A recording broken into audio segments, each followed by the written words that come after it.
पावसाळी अधिवेशनात अर्थसंकल्प जो आहे हा सादर करण्यात आलेला आहे। आपल्यासोबत जितेंद्र आव्हाडजी आहेत।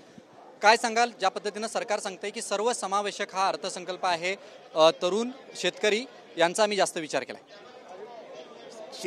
तरुणांचा विचार केला तर ओबीसी, मराठा, एससी, एसटी, विजेएनटी यांची स्कॉलरशिप 3 वर्ष थांबून ठेवलंय। त्यांना शिक्षणापासून वंचित होण्याची वेळ आलेली आहे। त्यांचं काय करायचं आता?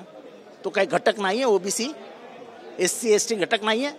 एससी, एसटी साठी काय ठेवलंय तुम्ही? ओबीसी साठी काय ठेवलंय? याचं उत्तर द्या। हे नवीन नवीन घोषणा देऊन समाजाला प्रलोभनामध्ये गुंतवून ठेवायचं या सरकारचं काम आहे।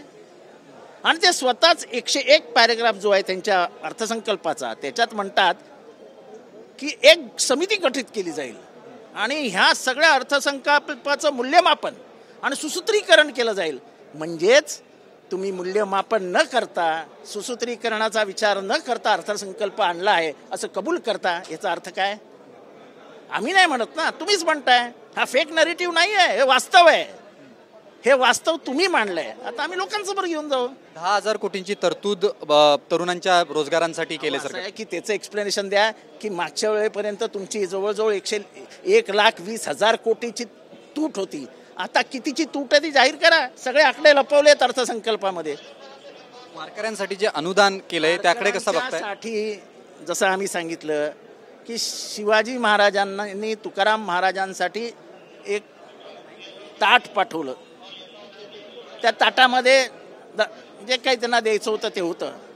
तुकाराम महाराजांनी त्या ताटासमोर हात जोडले, त्याला हात लावला आणि शिवाजी महाराजांना परत पाठवून दिलं। वारकरी स्वाभिमानी आहे। तो पोटाला चिमटा काढून भाकर आणि चटणी घेऊन निघतो। रस्त्यामध्ये अनेक दानवीर असतात, अनेक अन्नधान्य देणारे लोक असतात, खायला घालणारे लोक असतात। ते आनंदाने तिथे जेवतात आणि वारीत चालत राहतात। त्यांचा स्वाभिमान तुम्ही विकत घेऊ शकत नाही।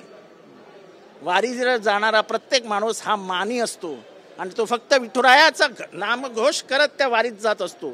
जसं रामाचं मंदिर बांधताना तुम्ही एक फोटो काढला होतात की रामाला आम्ही घेऊन आलोय, तसं आता हे सांगू नका की पांडुरंगाला आम्ही घेऊन आलोय।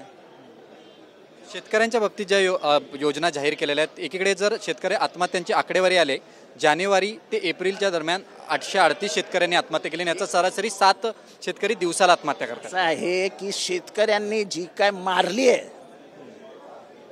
लोकसभेच्या निवडणुकीत, त्याच्यातनं कुठे परत मारणार नाहीत ना, या भीतीने हा अर्थसंकल्प काढलाय। या अर्थसंकल्पामध्ये जिवंतपणा नाही। घाबरलेलं, भेदरलेले सत्ताधारी अर्थसंकल्पात दिसत आहेत। याचा अर्थ हा तुटीचा अर्थसंकल्प आहे। तूट आहेच ना। माझं या सरकारला आव्हान आहे, तूट जाहीर करा बरं।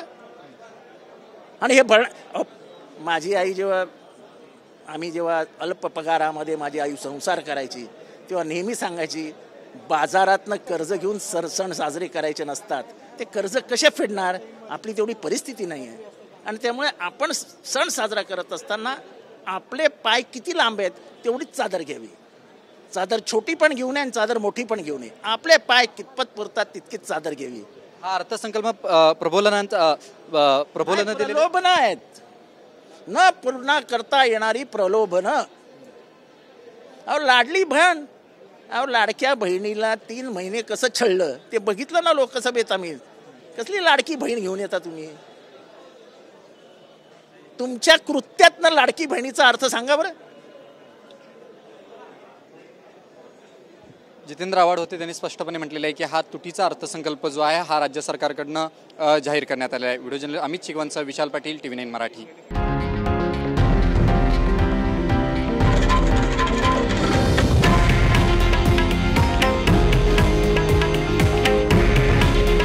हे आहे देशातील नंबर 1 न्यूज नेटवर्क आणि आपण पाहत आहात TV9 मराठी।